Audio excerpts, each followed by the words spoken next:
really loud, and then it's pretty loud, eh? It's fairly loud, but That's it's why I have it incredibly further clear, though. That's why I have it far away, because it cuts out everything around it. It's a dynamic microphone, right? So Yeah, I've been taping my videos with my phone, and it's brutal. this makes a huge difference. Yeah.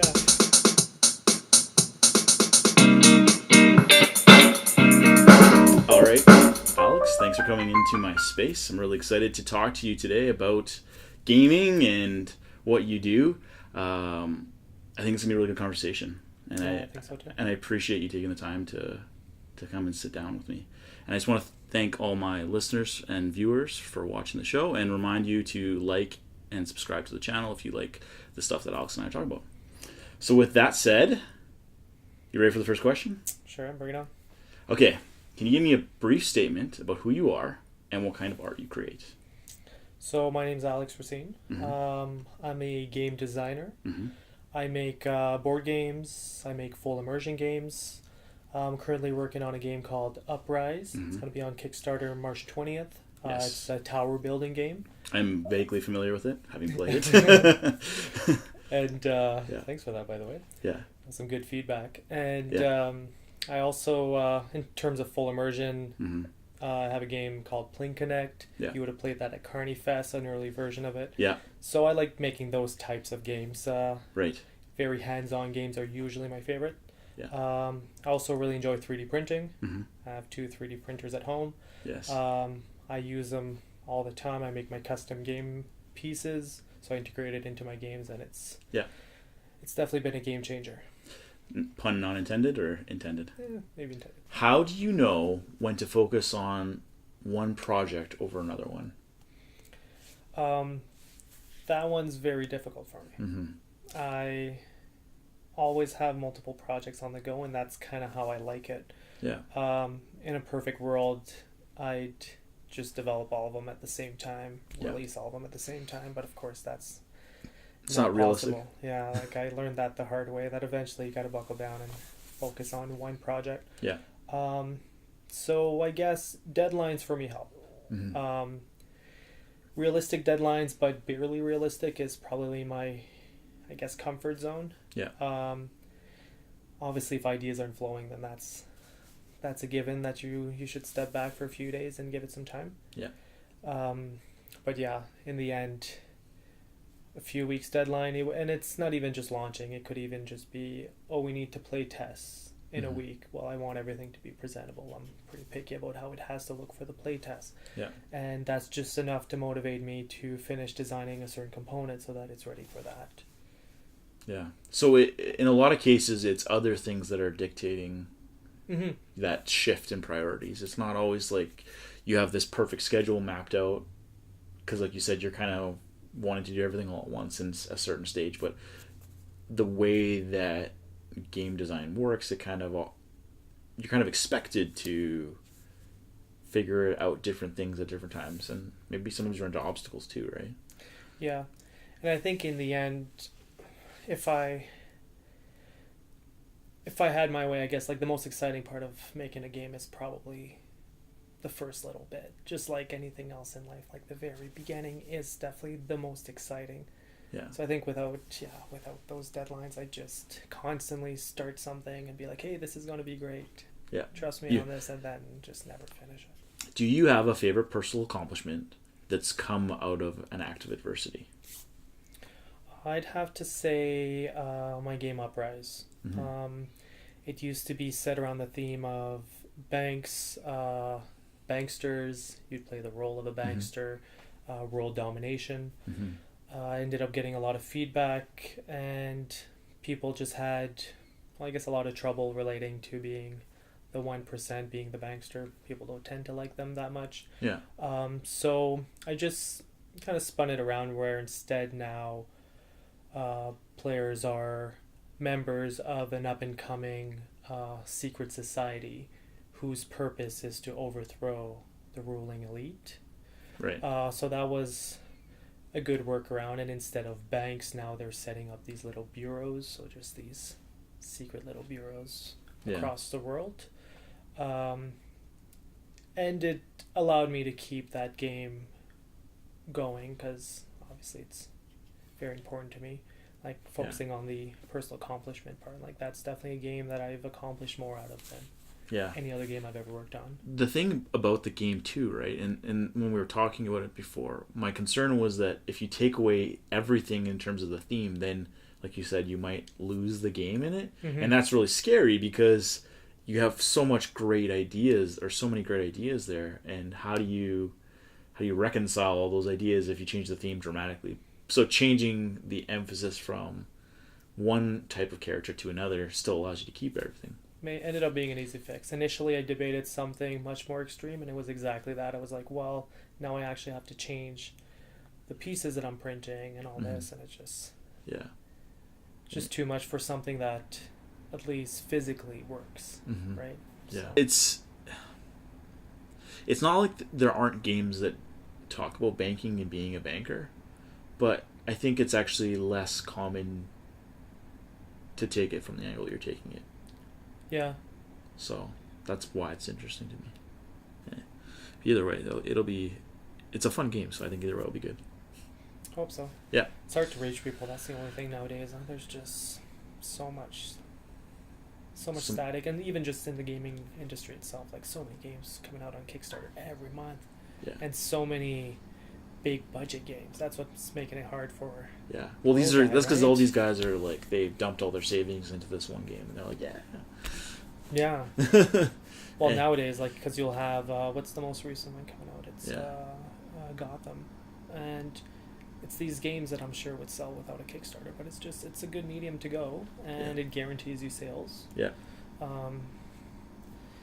But yeah, it makes it hard for the little guy.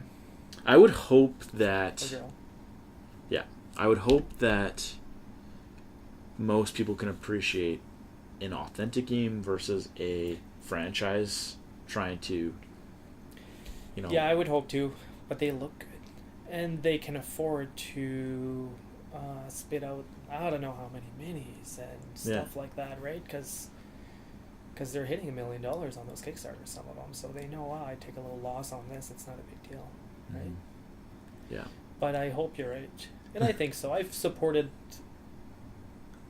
definitely on Kickstarter supported more games from startups, I guess, than established companies. Yeah. What do you find is the best way to create work that deviates from the norm? So basically just always having a different angle, mostly at the startup. So, for example, what comes first, theme, storyline, or general mechanics of the game. Yeah. And just not having this established rule that it has to be one thing. And if anything, trying something different just for the sake of doing it. Yeah. The end process, once you have the game and it's working, and it's just a matter of all the final touches. If you have a good workflow that works, then by all means follow that. It's just going to save you time. But I think the main thing is you just have to start it up differently, and even if the last thing you did worked, doesn't matter. Just start it up differently and then see where it takes you. So it's important to you to take a little bit of a twist on whether it's mechanic or a theme or whatever, just to force new blood into what you're doing. Yeah, and it's incredible what you'll come up with by just doing it differently. Like, there's so many times that I'd be working on a game, and sometimes even with those full immersion games, but you just go in there and you're just like, no, I'm not. I'm going to forget everything that I started with, and I'm just going to look at like this piece again or something, and you walk away from it, and the whole game changed for the better, and you don't even know where it came from. Yeah. And those are pretty cool moments. When did you decide that board games were your calling, and how do you maintain that passion? Well, I always wanted to somehow find a way to make a living by being creative. I still haven't actually found it because I'm not actually making a living off of this, but I'm moving slowly towards it. And long time ago, I made this sport. Well, I tried to launch this sport. It was called Hack It, and it was like hack sack played in the air, and it was very difficult, very, very difficult to play. But when it worked, people liked watching it. It was just too hard for beginners. So eventually I abandoned that, but I still wanted to, I guess, kind of make something fun, I suppose. I don't know. And then it's when I moved in with my buddy Roger Richard that you met. And he's also a game designer. And I don't know, it just meshed. We just kept feeding off each other's ideas and started making games together. Eventually branched out. We're both trying to make our own games.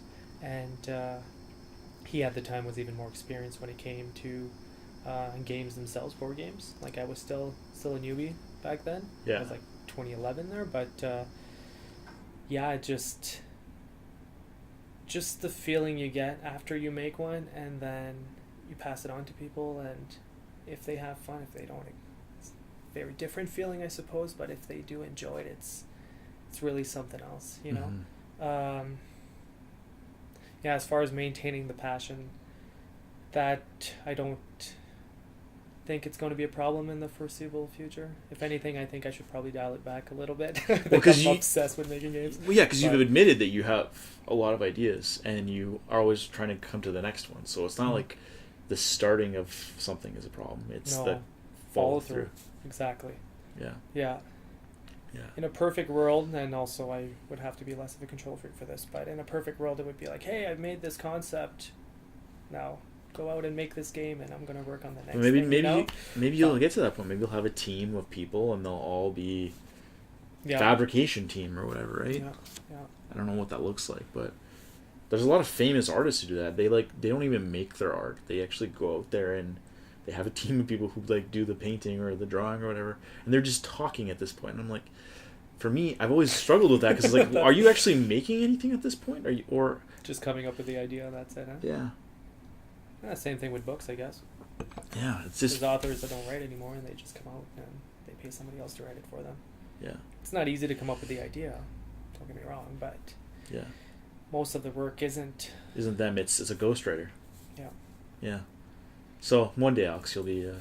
hopefully. You'll just be the thinker, the dreamer. Yeah. You'll be the Willy Wonka of board games. Oh, that would be nice. Yeah. What has been the greatest obstacle you've overcome in your life? That would have to be leaving my job to pursue my passion, which happened very recently. I had a government job, very secure job. And most people, well, just about everyone was very encouraging, but the main thing that I kept hearing was, I could do it. Which at one point you start thinking if you're crazy, you know? But I don't know, I just had this lack of fulfillment. And it was getting worse. And as stressful as it is to put it all on the line and basically just put all your money on yourself, it's a very big risk, but ever since I have, it's been the best decision. I just hope it works out. But it's eliminated that lack of fulfillment instantly. Yeah. Replaced it with stress. Lots of stress, but good stress. Yeah.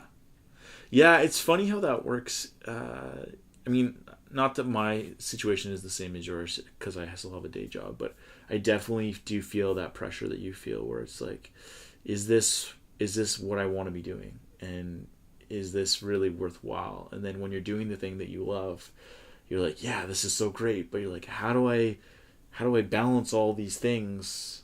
So you just decide to tip the scale. I can keep living, I guess. But yeah, it's definitely not the most common way to do it, that's for sure. Yeah. But I've interviewed someone else who did something similar, though.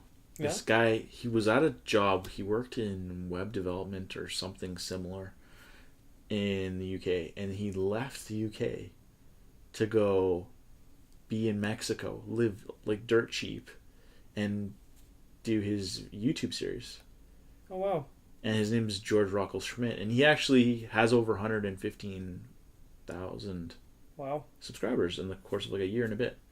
And so he's done it consistently with effort. So I know that it's possible to pursue your dream and to see success.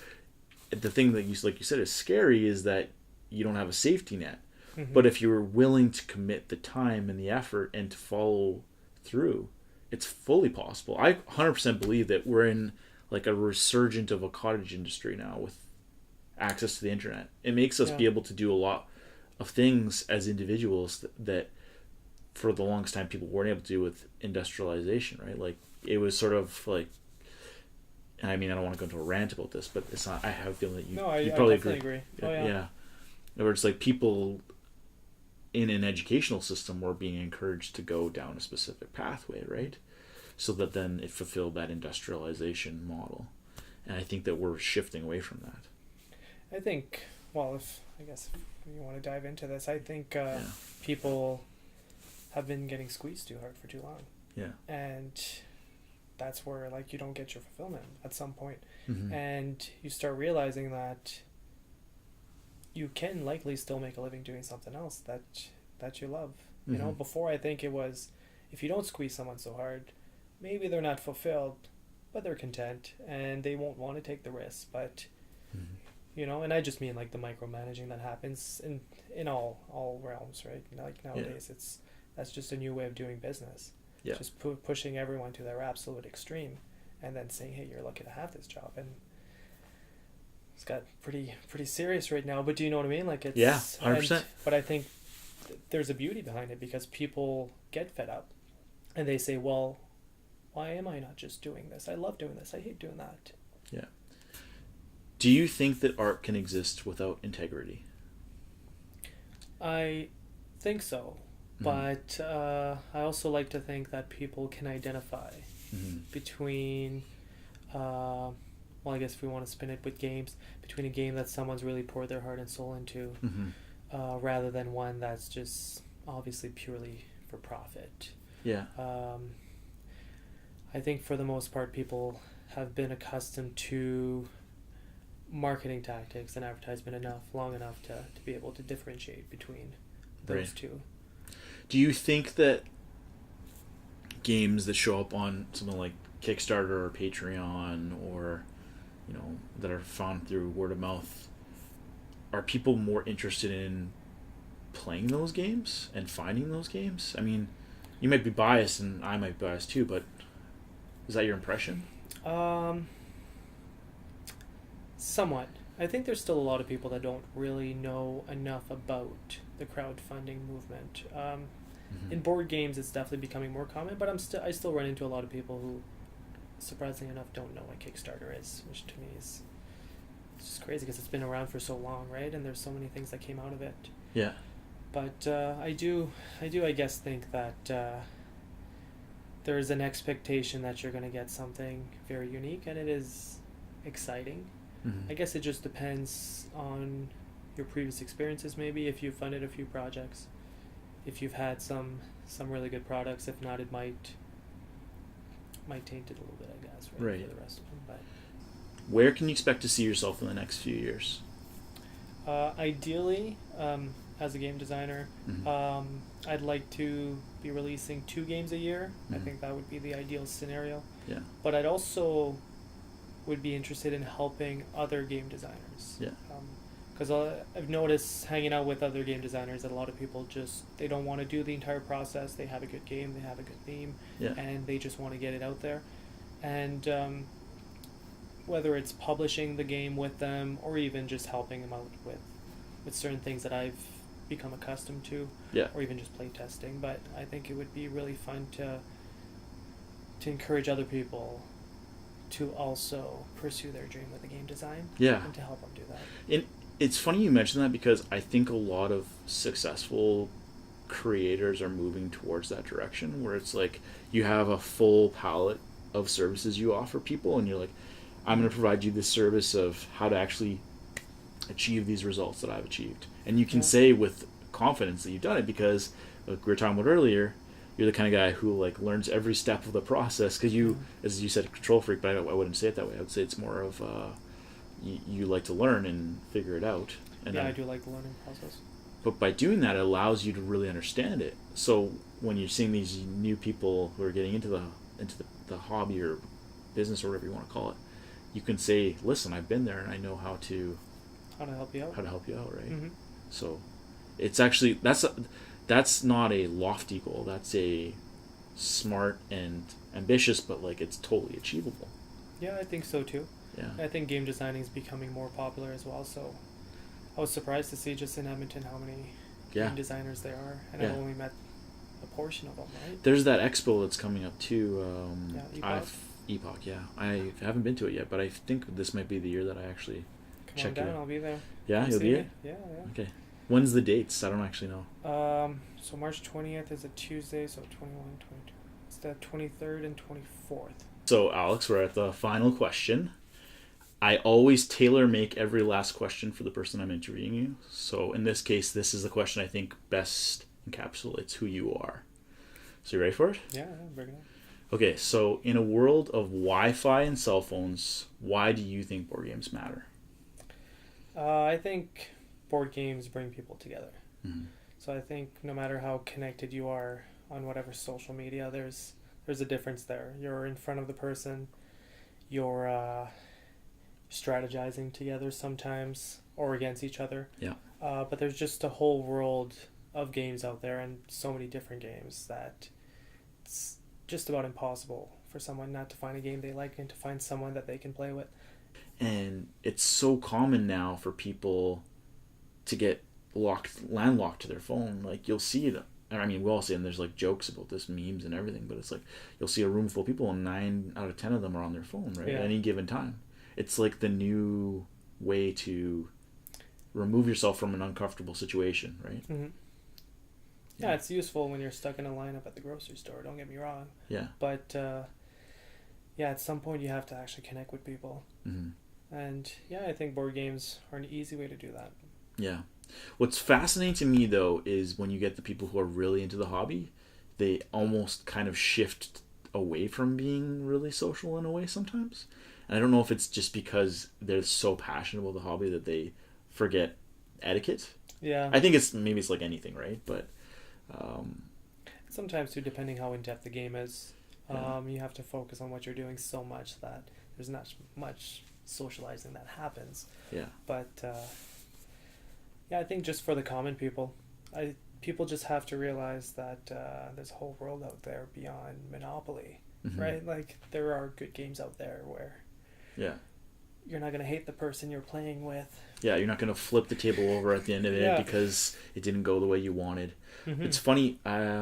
He's not my stepson yet, but after my fiance and I get married, I'll have a stepson, and he's of that age now where he's starting to be able to do those deduction type games and really think about things, but he's still learning how to lose and to win, Oh yeah. right? And it's really interesting for me because it reminds me a lot of what it was like when I was that age, right? And even now, I mean, like there's still moments now where I'll lose a game and I'll probably not take it the best way, right?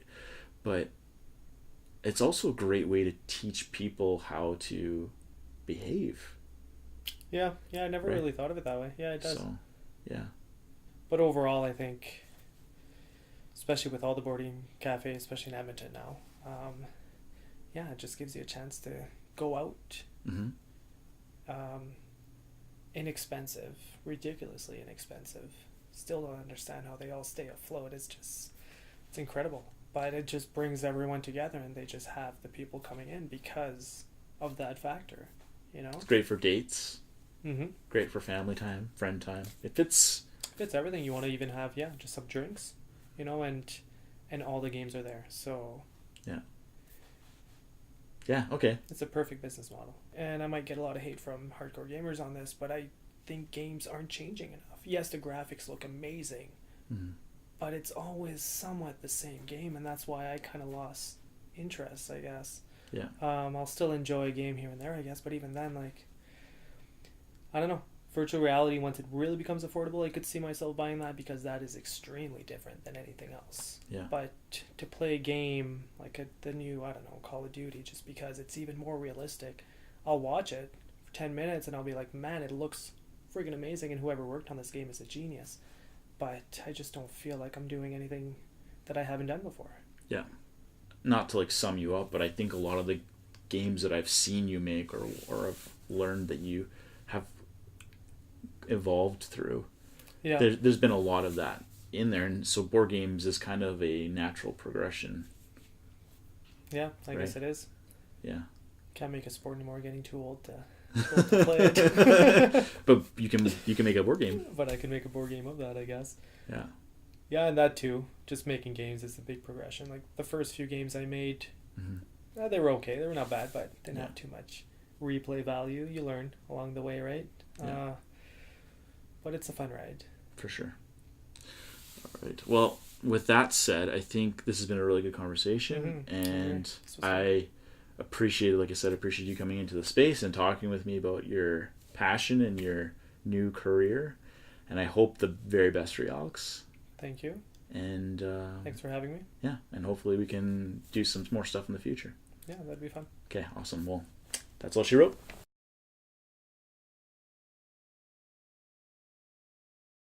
And thanks to you for watching. I hope that you enjoyed and got something out of this. Please like and share the video, and even better, subscribe to my channel.